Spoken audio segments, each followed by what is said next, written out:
নাসির পাটোয়ারির উপরে ময়লা পানি মারা হয়েছে।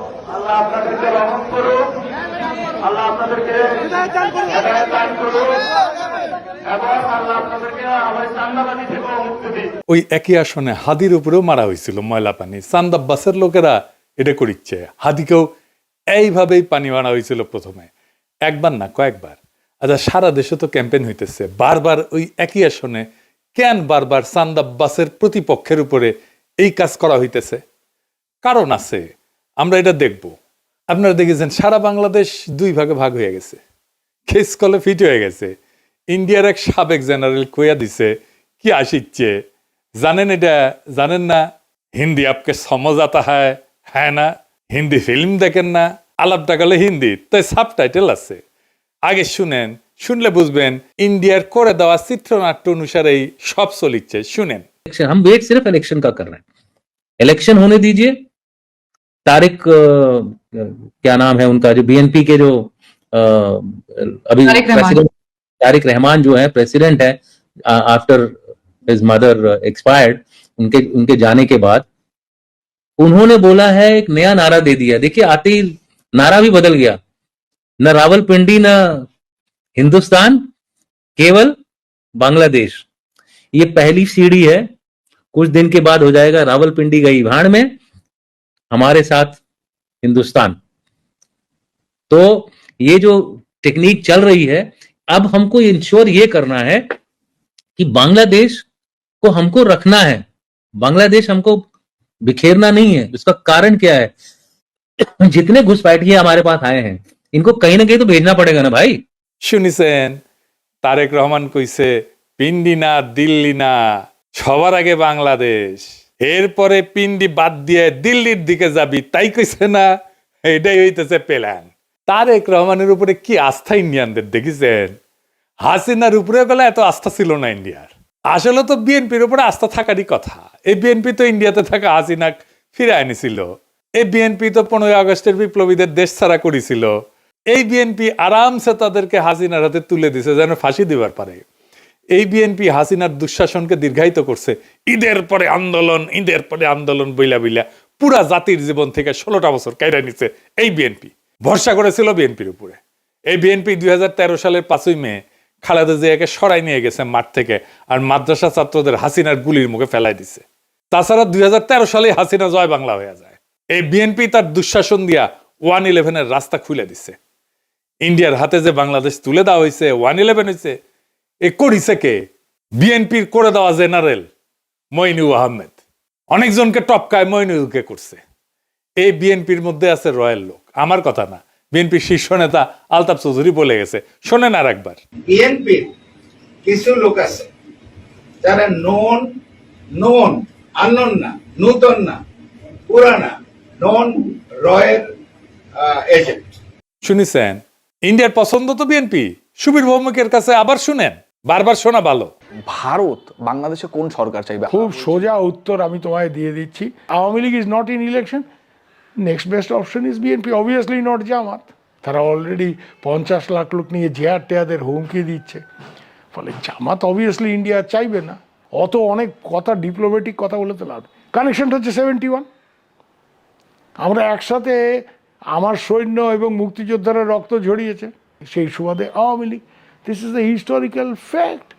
তো এই জায়গাতে হঠাৎ করে আজকে অন্য কিছু ডাইনামিক্স চলে আসবে, এটা তো আশা করাটাও ভুল। কিন্তু যে গভর্নমেন্ট আসবে তার সাথে ইন্ডিয়াকে তো ডিল করতে হবে। এই বিএনপির একমাত্র কাজ হইতেছে এবং মিশন হইতেছে আওয়ামী লীগকে ফিরে আনা। ইন্ডিয়া জানে যে এটা অপদার্থের দল, এটা এক্সপোর্ট কোয়ালিটির ভালচুন, এটাও জানে। দেশ চালাইতে পারবে না, এটাও জানে। আপনারা দেখেন বিএনপির শাসনগুলো সবকটা ফেলিওর। জিয়াউর রহমান একটা বাদ দেন, এটা অস্থির সময় তিনি শাসনভার নিয়েছিলেন, অল্প সময় শাসন করছিলেন। তারপরে দেখেন সাত্তার, এটা মিলিটারি কু করে সরাই দিচ্ছে, সে মিলিটারি কু ঠেকাইতে পারে না, এতই অথর্ব। খালেদা জিয়ার ফার্স্ট টার্মে শেষ হয়েছে নিত্যদিন হরতালে তত্ত্বাবধায়ক সরকারের দাবিতে। আর একটা বিনা ভোটের ইলেকশন করেছিল খালেদা জিয়ার সরকার, কইরা একটা অধিবেশন করছে, একদিন সম্ভবত অধিবেশন করে ক্ষমতা ছেড়ে ভাগছে। সেকেন্ড টার্ম 68 জেলায় বোমা হামলা হয়েছে, গ্রেনেড হামলা হয়েছে। সেই গ্রেনেড হামলা একটা সুষ্ঠু তদন্ত পর্যন্ত করতে পারে না বিএনপি সরকার। বাংলা ভাইয়ের উত্থান হয়েছিল, সে মানুষের ধরে ধরে পিটাইতো, আর ওই মানুষ যে আর্তনাদ করতো সেটা মাইকে শুনাইতো। জানেন কি বিভৎস! আর শাসন শেষ হয়েছে 111 আর লগিব ওইটার তাণ্ডব দিয়া ঠেকাইতে পারেনি বিএনপি তখন ক্ষমতায়। তারেক রহমান কইতেছে স্থিতিশীলতা আনবে। এডিটর সাহেব আর হাসপুন না, ঘোড়া হাসবি এখন।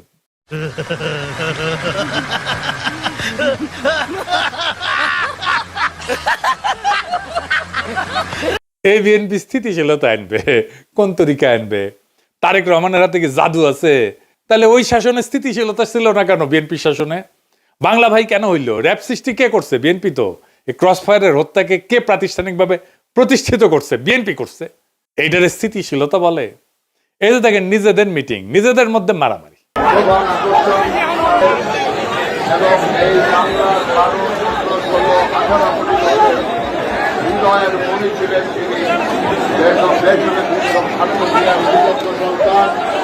জনাব তারেক রহমান। দেখেছেন? দেখেন তারেক রহমানের উপস্থিতিতে মারামারি।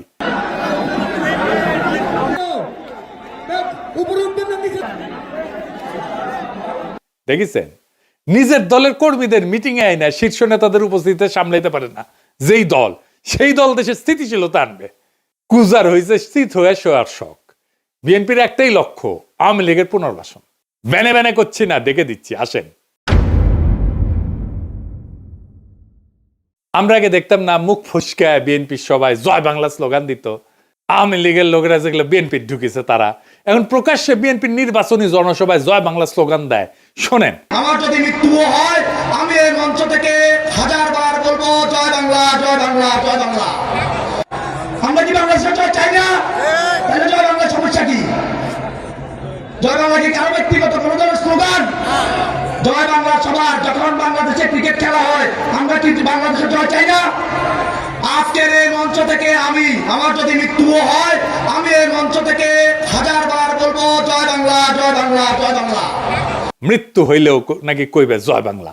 জয় বাংলা নাকি সবার স্লোগান। তো মাদারবোর্ড তুই কত স্লোগান, সবার স্লোগান কেন কস?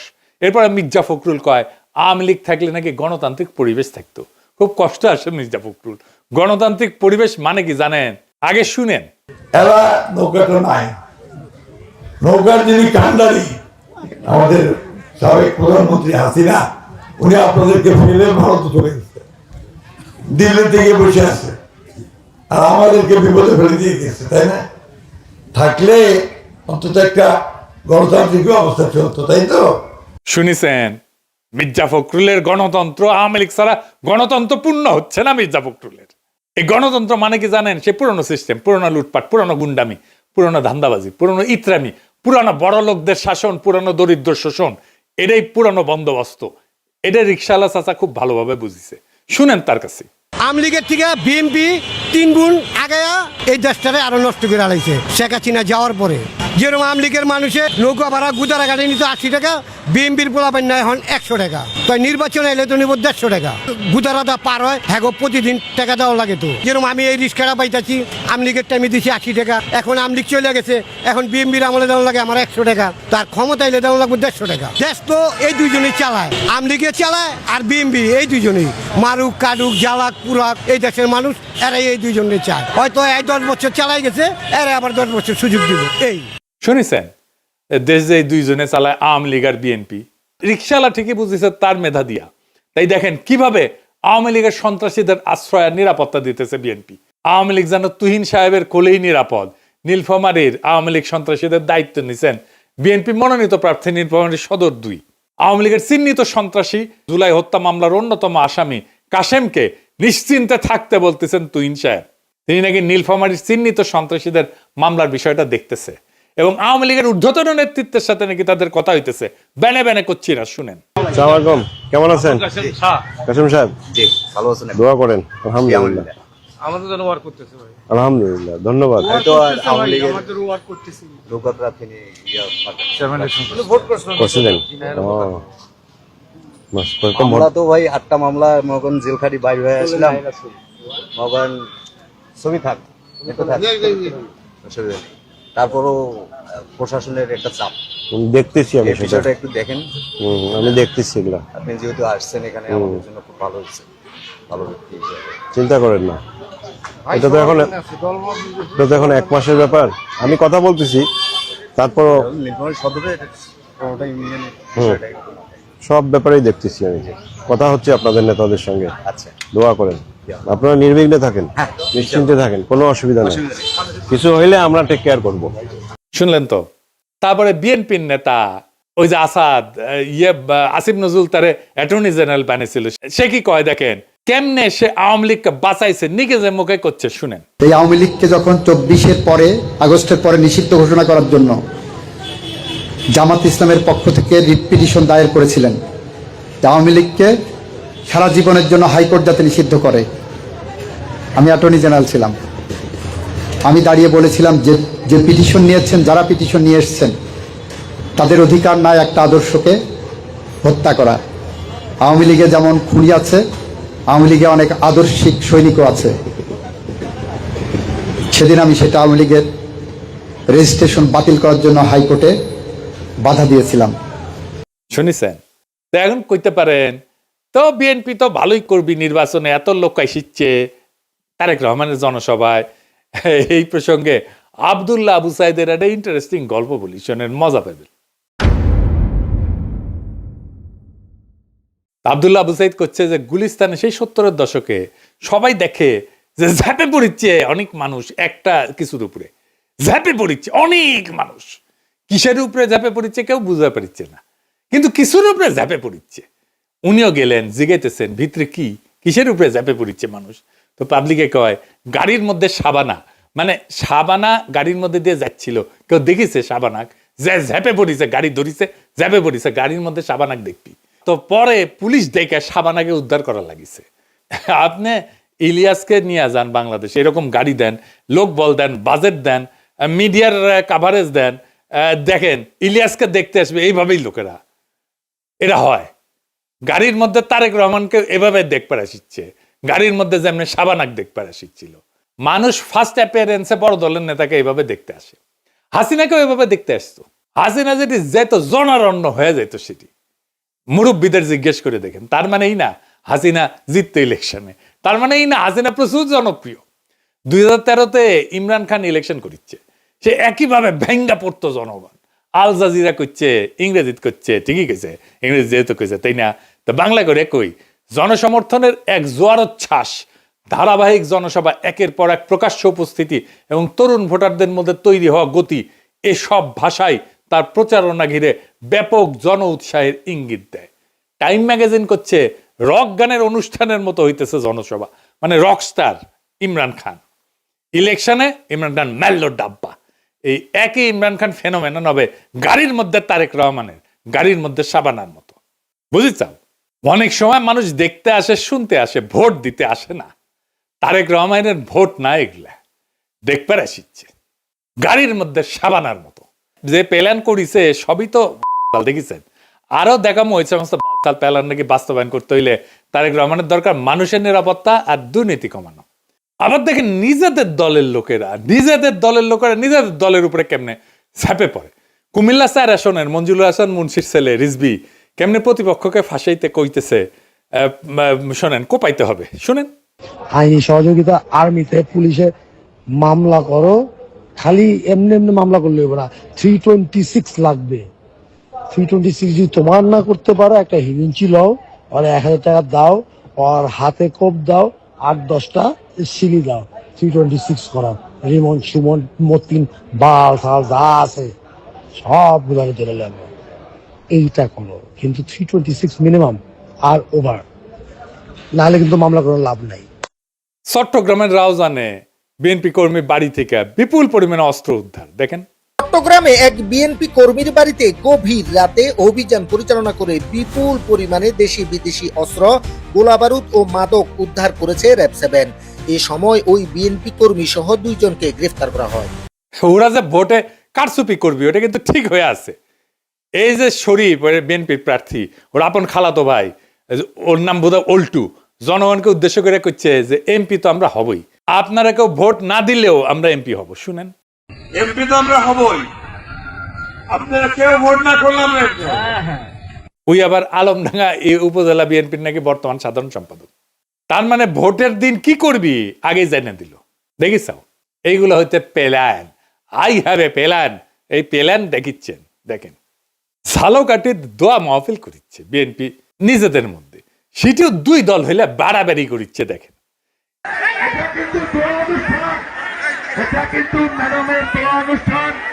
নলছিটি উপজেলা বিএনপি কর্তৃক আয়োজিত আজকে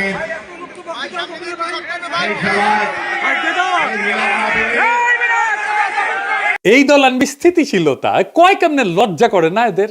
আর বিএনপির 59% প্রার্থী ঋণখেলাপি, মানে ব্যাংকের টাকা মেরে খাইছে, লুটপাট করেছে। উই জিতবি আর পাবলিক কি গান গাবি, তবু হে বিজয়ী বীর তারেক সেনা, তোমাদের ব্যাংক ঋণ কোনোদিন শোধ হবে না, না না না শোধ হবে না। তুই ব্যাংকের ঋণ শোধ করতে পারিস না, তো দেশ সেবার কাজ হয় কা, ওই টাকা আর শোধ দিবি না, তাই ইলেকশনে দাঁড়িয়েছে। এক ক্যান্ডিডেট দেখায়, দিরাই সাল্লার ক্যান্ডিডেট, মুরব্বী মানুষ। আগে দেখেন, হলো তার বয়স, তিনি শারীরিকভাবে এখন আর আগের মতো সুস্থ সবল নেই, এমনকি চলাচলের ক্ষেত্রেও তাকে অন্যের সাহায্য নিতে হয়, যার ফলে রাজনৈতিক সভা সমাবেশ কিংবা প্রচারণায় হয়তো তাকে খুব বেশি পাবে না বিএনপি কর্মী সমর্থকেরা। উনারে দাঁড় করানো ঠিক হয়েছে। ক্ষুদ্রকালে ভাবতে হবে ইলেকশনে কেমনে খাড়ায়, ইলেকশনটা কই যেটি যে খাড়ানো লাগে। তো যাই হোক, এই মুরব্বী তো খাড়াইতে পারতেছে না ঠিক মতো, ইলেকশনে কেন খাড়াইলো? তারেক রহমান আপনি কন, উনি কি কন্ট্রিবিউট করবি? কিছুই তো করবে পারবেন না উনি। আপনাদের লজ্জা নাই? খালেদা জিয়া মৃত্যুসজ্জা ওখানে টিপসই নিয়ে নমিনেশন পেপার সাবমিট করছেন 3টা সিটে, আর এরকম ঘাটের মরাকে নেয় আপনি ইলেকশনে দাঁড় করাইছেন। লজ্জা থাকা উচিত তো। তো যাই হোক, ফাইনালি ইলেকশন কি হবি? বিএনপি বুঝে গেছে যে উই হারবি নারীদের ভোটে, কারণ মায়েরা বোনেরা সবাই এনসিপি জামাতকে ভোট দিবি, ন্যাচারাল। বিএনপির চান্দাবাজ ধান্দাবাজ লুটেরা সন্ত্রাসী আর ইতরদেরকে তো তারা ভোট দেবে না।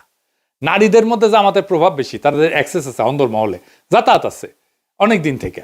তাই বিএনপি স্ট্র্যাটেজি নিয়েছে, নারীদের যদি ভয় দেখায় ভোট কেন্দ্র থেকে দূরে রাখা যায়। তাই জামাতের নারী কর্মীদের উপরে হামলা করতেছে, তাদের হিজাব টাইনে ছিঁড়ে ফেলতেছে। দেখেন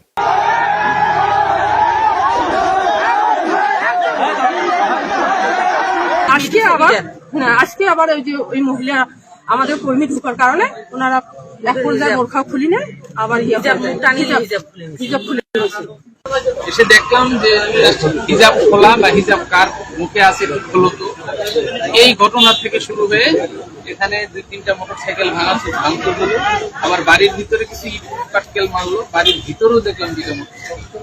শুধু তাই না, তার আগে ঘোষণা দিছে জামাতের নারী কর্মীদের সায়া নাকি খুলে নিবে। কথা বলে ছোট কোরআন শরীফ মাথায় দিয়ে যদি আমাদের মেয়েদেরকে শপথ করতে যাই, আমি বলতে চাচ্ছি আমার বিএনপির নেতৃবৃন্দ ওই জামাতের মেয়েদের ছায়া খুলে নেবে বলে দিলাম। যদি আবার আপনারা গ্রামে লাগান, সি সি সি সি সি তারেক রহমান সি, এই সমস্ত ইতরদের নেতা আপনি, ইতরদের গডফাদার আপনি। এই ইতরদের দেশ চালাইতে দেবেন আপনারা? এই ইতরদের আপনি ক্ষমতায়িত করবেন নাকি দেশ থেকে বিতাড়িত করবেন পাছায় লাথি দিয়া হাসিনার মতো? এদের 12ই ফেব্রুয়ারিতে ব্যালটে জবাব দিবেন। এদের বিতাড়িত করতে হবে বাংলাদেশ থেকে। যা ঐক্য কর, গণতন্ত্র কর আওয়ামী লীগের সাথে ইন্ডিয়ায় গিয়া। ওরা গেছে ভাগিছে, তোরাও ভাগবু।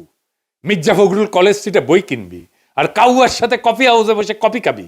এইটা সাহেব কাউয়ার সাউন্ড দেন, আরো জোরে, আরো জোরে দেন, আরো জোরে। ডাবল কাউয়া, মির্জা এক কাউয়া আর কাদের এক কাউয়া। প্রচুর গণতন্ত্র হবি তখন। তবে ইন্ডিয়া তার প্ল্যান কলে ফাইনাল করে ফেলেছে, কেমনে সে খেলবি জানেন। এটা আসেন, এটা নিয়ে আলাপ করি। আপনারা জানেন যে সে ইন্ডিয়া বাংলাদেশে তাদের দূতাবাসের কর্মকর্তাদের পরিবারদেরকে সরাই নিয়ে গেছে, আর তাদের বাংলাদেশ দূতাবাসকে নন ফ্যামিলি পোস্টিং হিসেবে ঘোষণা করেছে। মানে এখানে ফ্যামিলি থাকবি না, শুধু কর্মকর্তা থাকবি। মানে যেই জায়গায় যুদ্ধ হয়, রাষ্ট্র দুর্বল, নিরাপত্তা দুর্বল, রাষ্ট্র ভেঙ্গে পড়তেছে, সেই দেশের দূতাবাসগুলোকে নন ফ্যামিলি পোস্টিং হিসেবে ঘোষণা করে দূতাবাসগুলো। ইন্ডিয়া ইলেকশনের জন্য পাগলা হয়ে গেছিল, এই জন্যে তার প্ল্যান এটাই ছিল বিএনপি ক্ষমতায় আসুক, তারপরে বাংলাদেশের বিরুদ্ধে অর্থনৈতিক আর কূটনৈতিক যুদ্ধ শুরু করবে। সেই জন্যই সে দূতাবাস খালি করে ফেলছে। বিএনপি ক্ষমতায় থাকলে এই যুদ্ধ শুরু করলে বিএনপি কোলাপস করবে আর আপা চট করে ঢুকে যাবে বাংলাদেশের মধ্যে। এই পরিকল্পনা ভেস্তে দিতে হবে। ইন্ডিয়ার চাপ যারা সহ্য করতে পারবে তাদেরকে ভোট দেবেন আগামী 12ই ফেব্রুয়ারিতে। যারা বাংলাদেশকে দৃঢ়ভাবে শির দ্বারা উঁচু করে আগায় নিতে পারবে তাদেরকে ভোট দেবেন। যেই জোট ইনসাফের কাফেলা নিয়ে আমাদের আজাদির দোরগোড়ায় পৌঁছে দেওয়ার হিম্মত রাখে তাদের ভোট দেবেন। এই এপিসোড শেষ করব একটা ভিডিও ক্লিপ দিয়া, এক ব্যবসায়ীর উপরে বিএনপির অত্যাচারের কথা, তার মুখেই শোনেন আর ভাবেন কোন আপদ, কোন জালেম ক্ষমতা আসতে চায়। আমরা কুত্তা তাড়াইতে গিয়া ন্যাকড়াকে যেন না নিয়ে আসি, খেয়াল রাখবেন, মনে রাখবেন বাংলাদেশের স্থিতিশীলতার শত্রু তিনটা জিনিস, বিএনপি, আওয়ামী লীগ আর ইন্ডিয়া। তিনটেই এখন একসাথে, আমাদের তিনটেকেই পরাজিত করতে হবে।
আমি আইনের প্রতিষ্ঠা